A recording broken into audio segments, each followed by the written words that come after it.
السلام علیکم سامعین، 2 ربیع الثانی اور 25 ستمبر ہے۔ عنوان ہے صبح کی اہم خبریں۔ لداخ کشمیر کا جو علاقہ تھا پہلے، اس کی سڑکوں پر کل جو مظاہرہ ہوا ہے اس میں 4 افراد کی موت ہو گئی اور 70 لوگ زخمی ہوئے ہیں، اور وہاں مشتعل بھیڑ نے بی جے پی کا دفتر بھی جلا دیا ہے۔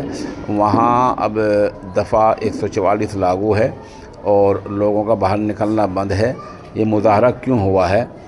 ماحولیات کارکن سونم وانگ چک لداخ کو مکمل صوبے کا درجہ دینے کی مانگ کر رہے ہیں۔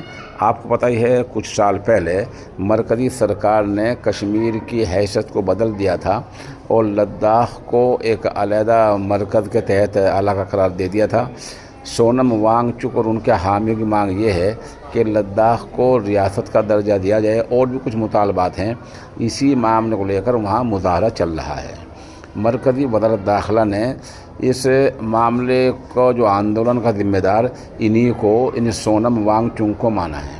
ادھر تلنگانہ کے ضلع نالگونڈا کے دمر چرلا منڈل کے گاؤں کوٹھا پیٹ کے دھنوت کے ساتھ پولیس نے بری طرح مار پیٹ کی ہے۔ بتایا جاتا ہے کہ دھنوت ایک کسان ہیں، وہ کچھ کسانوں کو لے کر کھاد کی کمی کو لے کر مظاہرہ کر رہا تھا۔ پولیس والوں نے اسے حراست میں لیا اور بری طرح مارا پیٹا، اور یہ بھی دھمکی دی کہ اگر کسی کو بتایا یا عدالت میں گیا تو اور بری طرح مارا پیٹا جائے گا۔ اب معاملے کی شکایت پولیس سے اعلیٰ افسران سے کی گئی ہے۔ ابھی تک پولیس کی طرف سے کوئی باضابطہ بیان نہیں آیا ہے۔ ادھر رام مندر آندولن سے جڑے سابق ممبر پارلیمنٹ ونے کٹیار نے کہا ہے کہ ایودھیا کے دھنی پور میں جو مسجد بنانے کی بات ہے، وہاں مسجد نہیں بننے دی جائے گی، اور کسی بھی شکل میں مسجد نہیں بننے دی جائے گی۔ یہ وہ مسجد ہے جس کو عدالت نے سرکار کو آدیش دیا تھا کہ اس کے لیے جگہ دی جائے۔ وہاں جگہ مل گئی، جبھی دے دی گئی تھی، لیکن مسجد کا جو مجودہ نقشہ ہے وہ متعلقہ محکمے سے خارج ہو گیا، منظور نہیں ہوا ہے۔